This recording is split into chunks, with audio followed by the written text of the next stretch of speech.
Pour plusieurs personnes, obtenir une offre d'emploi au Canada depuis l'étranger peut sembler être une grande opportunité.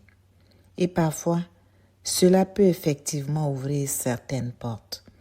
Mais avant d'accepter un permis de travail fermé, il est important de comprendre certaines réalités que plusieurs nouveaux arrivants découvrent seulement après leur arrivée au Canada.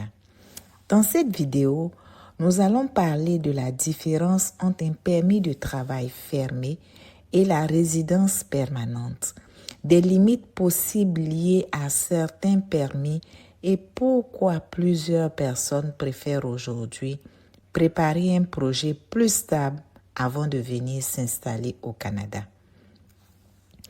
Avant de commencer, qu'est-ce qu'un permis de travail fermé?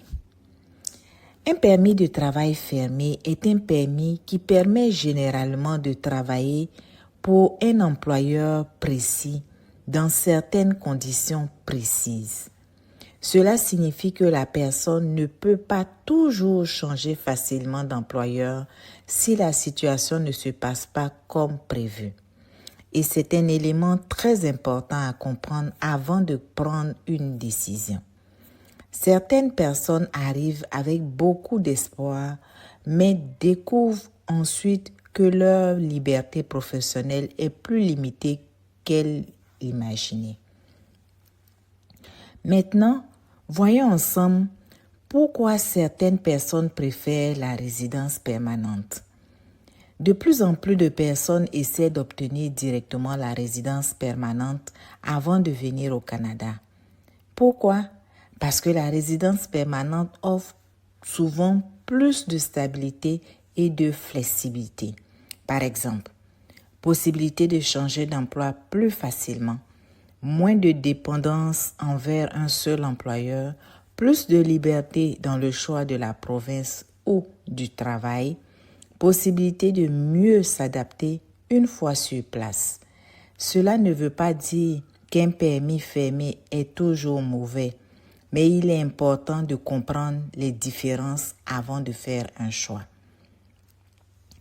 Maintenant, voyons ensemble comment trouver un employeur depuis l'étranger. Est-ce une réalité ou bien c'est par coup de chance? Moi, je dirais oui, certaines personnes trouvent de très bons employeurs avant leur arrivée. Cela peut arriver. Cela arrive d'ailleurs. Mais il faut aussi rester réaliste. Depuis l'étranger, il peut être difficile de connaître réellement les conditions de travail, l'environnement ou les attentes exactes de l'employeur. Et parfois, certaines personnes se retrouvent dans une situation compliquée parce qu'elles dépendent entièrement d'un seul employeur pour rester au Canada.